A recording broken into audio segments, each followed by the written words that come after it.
This is the story of beautiful journey. ఈరోజు మనం ప్రయాణించబోయే ప్రదేశం హన్లే, లదాఖ్లోని ఒక దూరమైన అందమైన గ్రామం. ఈ విలేజ్ నేచర్ బ్యూటీకి, పీస్ఫుల్నెస్కి మరియు రాత్రి వేళ ఆకాశంలో మెరిసే నక్షత్రాలతో మన హార్ట్కి టచ్ అయ్యే అనుభవాలకి కేర్ ఆఫ్ అడ్రస్. మన ఈ రోడ్ టు హన్లే కేవలం రోడ్ ట్రిప్ మాత్రమే కాదు, ఇది ప్రతి అడుగులో ఒక కొత్త ఎక్స్పీరియన్సెస్, అడ్వెంచర్స్ అండ్ మనసులో మిగిలిపోయే మెమరీస్తో నిండిన ఒక ఆహ్లాదకరమైన అడ్వెంచరస్ జర్నీ. ఈ ప్రయాణంలో మేము ఎవరిని కలుస్తామో, ఏం చేస్తామో, ఏ బ్యూటీనెస్ని ఆస్వాదించబోతున్నామో ఊహించలేము. బట్ ఒకటి మాత్రం నిజం, ఇంతటి పవిత్ర హిమాలయ నేల మీద నడవడం ఒక అద్భుతమైన అనుభూతి అని చెప్పవచ్చు. మరి రోడ్ టు హన్లే మొదలెడదామా? వీడియోని పూర్తిగా చూసేయండి. నా ఛానల్ని ఫస్ట్ టైం విజిట్ చేసిన వాళ్ళందరూ సబ్స్క్రైబ్ చేసుకోండి, మర్చిపోకుండా వీడియోని లైక్ చేయండి.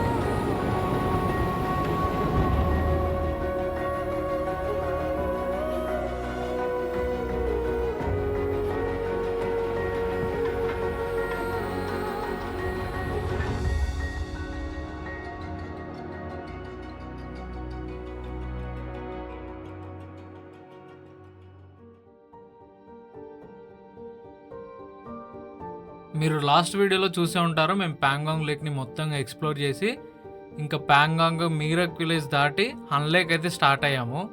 ఒకవేళ ప్రీవియస్ వీడియోస్ ఏమైనా మిస్ అయ్యి ఉంటే ఖచ్చితంగా చూడండి. నా ఛానల్ హిస్టరీ మొత్తం మీకు ప్రతి ఒక్క వీడియో నచ్చుతుంది. అండ్ నా వీడియోస్ని చూసే వాళ్ళందరూ ప్రతి వీడియోకి ఎంకరేజ్ చేయండి, లైక్ చేయండి, కమెంట్ చేయండి. ఇప్పుడైతే మేము హన్లేక్ వెళ్ళే దారిలో ఒక మంచి గ్రీనరీ స్పాట్ అయితే వచ్చిందనమాట. ఇదేంటో చాలా బాగుంది. లైక్ సోమోరోరిలో పూగా వ్యాలీ ఉంటుందన్నమాట. సేమ్ ఆ వ్యాలీ లాగానే ఉంది ఇక్కడ కూడా వ్యూస్ అన్నీ. ఇక్కడ చిన్న చిన్న యానిమల్స్ ఉండడం, లైక్ మేకలు, లేదంటే బఫెలోస్, కౌస్ ఇలాంటివన్నీ ఉన్నాయి.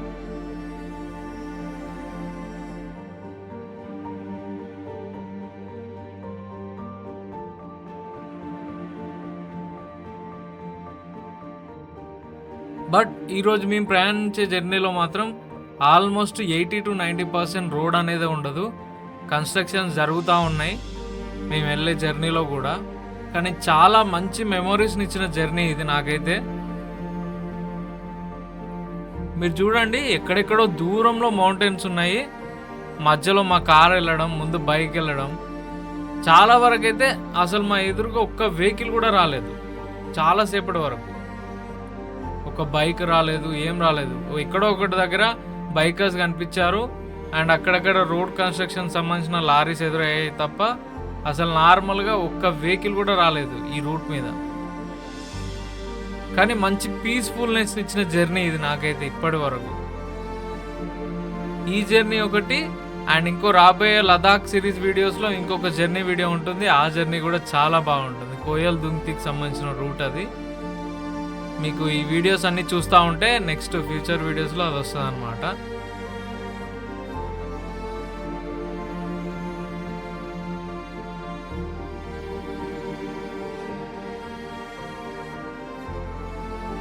ఈ ప్లేసెస్లో, ఈ హన్లీ చుట్టుపక్కల ఉన్న ప్లేసెస్ కానీ, ఈ హన్లీ రూట్లో ఉన్న ప్లేసెస్లో కానీ వర్షపాతం చాలా తక్కువ ఉంటుంది ఎవ్రీ ఇయర్. ఇది మళ్ళీ హై ఆల్టిట్యూడ్లో ఉన్న రీజియన్ ఇది కూడా. క్లౌడ్స్ కూడా చాలా తక్కువ ఉంటాయి, అందుకే స్టార్స్ చాలా బాగా కనిపిస్తాయి హన్లీలో. మీకు హన్లీకి వెళ్ళిన తర్వాత చూపిస్తాను అది ఎందుకు ఏంటి అనేది స్పెషాలిటీ. అక్కడికి వెళ్ళిన తర్వాత మిగతా అన్ని విషయాలు మాట్లాడుకుందాం, ఈ క్లౌడ్స్, స్టార్స్ వీటన్నిటి గురించి. ఈ దారి పొడవున చిన్న చిన్న లేక్స్ రావడం, ఎక్కువ శాతం ప్లెయిన్గా ఉంది ఈ రూట్ మొత్తం. ఎక్కడో దూరంలో మౌంటైన్స్ ఉండడం, కంప్లీట్ బ్లూ స్కై, అసలు మామూలుగా లేదు. బట్ కంప్లీట్ డస్టీగా ఉందన్నమాట రూట్ అయితే. మీరు చూస్తే మీకే అర్థమైపోతుంది ఈ డ్రోన్ షాట్స్లలో.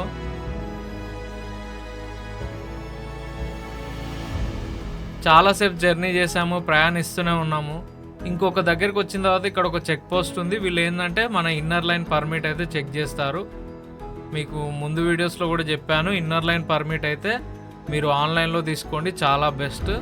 ఒక 2-3 డేస్ ముందు మీరు ఆన్లైన్లో తీసుకున్న బెస్టే అనమాట.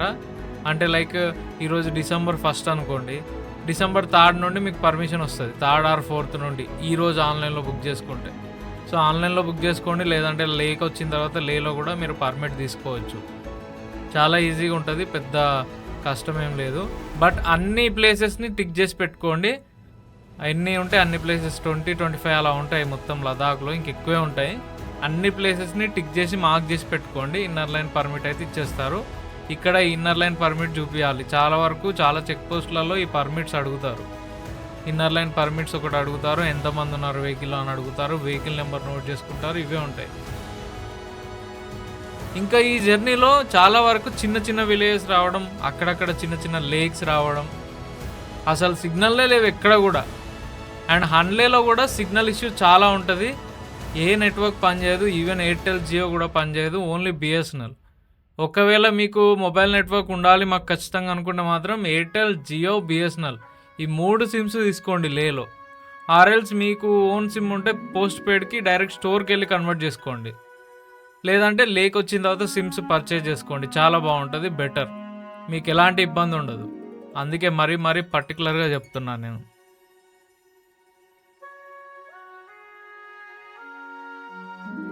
ఇప్పటి వరకు అయితే ప్యాంగాంగ్ నుండి దాదాపుగా 100 కిలోమీటర్స్ జర్నీ చేసాము ఆఫ్ రోడింగ్.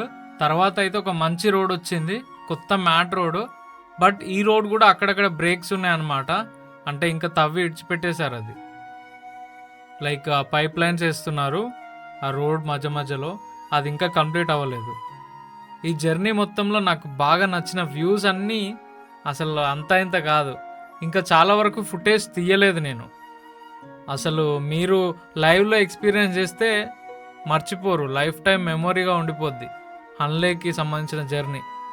నాకనే కాదు, ఈ ట్రిప్లో నాతో పాటు వచ్చిన వాళ్ళందరికీ ఈ హన్లే పిచ్చగా నచ్చేసింది. అంటే ఈ రూట్ మెయిన్లీ ఎస్పెషల్లీ హన్లేకి సంబంధించిన రూట్.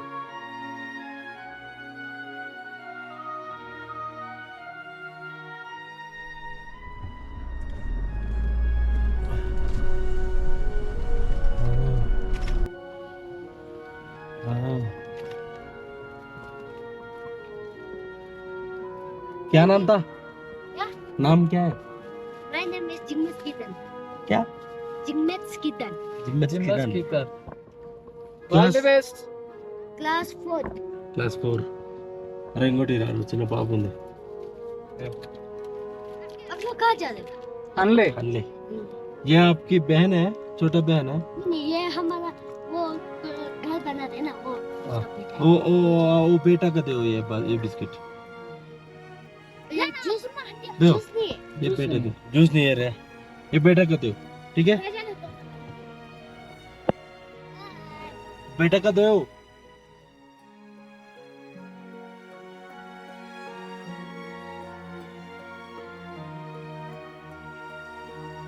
ఇంకా జర్నీ చేస్తూ ఈవినింగ్ వరకు హన్లేకి రీచ్ అయ్యాము. ఈరోజు మేము ఈ హోమ్ స్టేలో స్టే చేస్తున్నాము. ఇక్కడ సిగ్నల్ లేదు, ఏం లేదు. హోమ్ స్టే పర్లేదు అనిపించింది. ఇంకా నైట్ అయితే ఇక్కడ స్టే చేసి మార్నింగ్ హన్లేకి సంబంధించిన కొన్ని ప్లేసెస్ మీకు చూపిస్తాను. మెయిన్లీ అబ్జర్వేటరీ చూపిస్తాను, చూస్తూ ఉండండి వీడియో మొత్తాన్ని. హన్లే ఈ విలేజ్ 14,000 feet ఆల్టిట్యూడ్ హైట్లో ఉంటుంది. ఈ విలేజ్ యొక్క పాపులేషన్ కేవలం 300 మంది మాత్రమే. ఇంత రిమోట్ ఏరియా కూడా చాలా మంది విజిటర్స్ వస్తూ ఉంటారు. ఎందుకో తెలుసా? ఇక్కడ ఆకాశంలో జరిగే వండర్స్ని ఎక్స్ప్లోర్ చేయడానికి. నైట్ టైం మీరు ఇక్కడికి వచ్చినప్పుడు ఈ స్టార్ గేజింగ్ని అస్సలు మిస్ అవ్వకండి. మిడ్ నైట్లో ఏదైనా డార్క్ స్పాట్కి వెళ్ళి అక్కడ స్టే చేసి చూస్తూ ఉండండి. మినిమం కాసేపు వెయిట్ చేయండి, ఖచ్చితంగా మీకు మిల్కీ వే అయితే కనిపిస్తుంది. మీరు ఇక్కడ ఖచ్చితంగా మిస్ కాకండి స్టార్ గేజింగ్ని. మిడ్ నైట్లో ఏదైనా డార్క్గా ఉన్న ప్లేస్కి వెళ్ళి స్టార్స్ని చూడండి, ఎక్స్ప్లోర్ చేయండి, చాలా బాగా ఉంటుంది. You will just love it అంతే. ఈ స్టార్ గేజింగ్ అండ్ మిల్కీ వేని చూస్తున్నంతసేపు మీకైతే ఏదో గెలాక్సీలో లేదంటే స్పేస్లో ఉన్న ఫీలింగ్ అయితే ఖచ్చితంగా వస్తుంది. హన్లేలో మోస్ట్ ఇంపార్టెంట్ థింగ్ ఇది. ఖచ్చితంగా మిడ్ నైట్ బయటికి రండి, ఎంత చలున్నా పర్లేదు, ఈ మిల్కీ వేని చూడండి. ఇలాంటివి చాలా తక్కువ ఉంటాయి మన వరల్డ్లో. మన లదాఖ్లో ఉండడం మన అదృష్టం అనే చెప్పుకోవచ్చు. హన్లేలో కానీ డిస్కిట్లో కానీ కొన్ని ఏరియాస్లోనే కనిపిస్తుంది. అది కూడా ఆగస్టు అక్టోబర్ టైంలోనే. చాలా బాగా ఎక్స్ప్లోర్ చేసి ఎంజాయ్ చేయండి. ఇదే ఇండియాస్ హైయెస్ట్ ఆస్ట్రానామికల్ అబ్జర్వేటరీ. ఇది ఇక్కడ ఎందుకు ఎస్టాబ్లిష్ చేశారంటే మన ఇండియాలో ఏ ప్లేస్లో కూడా స్టార్స్ అండ్ గెలాక్సీని అబ్జర్వ్ చేయడానికి ఒక బెటర్ ప్లేస్ లేదు, కానీ ఆ ప్లేస్ కేవలం హన్లేలోనే ఉంది. అందుకే ఈ ఏరియాని home to India's first dark sky reserve అంటారు. ఇక్కడ ఎన్నో రకాల టెలిస్కోప్స్ ఇన్స్టాల్ అయి ఉన్నాయి. వీటిలో హిమాలయన్ చంద్ర టెలిస్కోప్ మాత్రం హైయెస్ట్ ఆల్టిట్యూడ్లో ఎస్టాబ్లిష్ చేశారు. ఈ పెద్ద డోమ్ ఉంది కదా, ఇందులో ఉన్న టెలిస్కోప్ 3000 కిలోమీటర్స్ దూరంలోని బెంగళూరు నుండి ఆపరేట్ అవుతుంది. ఈ మొత్తం డాటాని ఇస్రో కలెక్ట్ చేసుకుంటుంది. ఈ డాటాని బేస్ చేసుకొని ఇస్రో రీసెర్చ్ చేస్తుంది. ఇక్కడ రెయిన్ఫాల్ చాలా తక్కువ ఉంటుంది, ఎక్కువ శాతం క్లియర్ స్కైస్ ఉంటాయి. సో దీనివల్ల స్కై అండ్ గెలాక్సీని ఈజీగా రీసెర్చ్ చేయడానికి ఛాన్స్ ఉంటుంది. మనం ఈ డోమ్ లోపలికి వెళ్ళి కూడా ఈ టెలిస్కోప్ని చూడొచ్చు. వావ్, ఎంత పెద్దగా ఉందో చూడండి. దీని మెకానిజం చాలా డిఫరెంట్గా ఉంటుంది. దీన్ని నైట్ టైం ఆపరేట్ చేస్తారు. ఈ టెలిస్కోప్ అనేది బయటికి వెళ్ళిపోతుంది అనమాట. ఆ టైంలో లోపలికి ఎవరిని అలో కూడా చేయరంట. ఇంకా హన్లే కన్నా బెస్ట్ ప్లేస్ ఇండియాలో ఎక్కడా లేదు మిల్కీవేని చూడడానికి అండ్ స్టార్స్ని చూసి ఎంజాయ్ చేయడానికి, ఈ నైట్ స్కైస్ని చూసి ఆనందపడడానికి.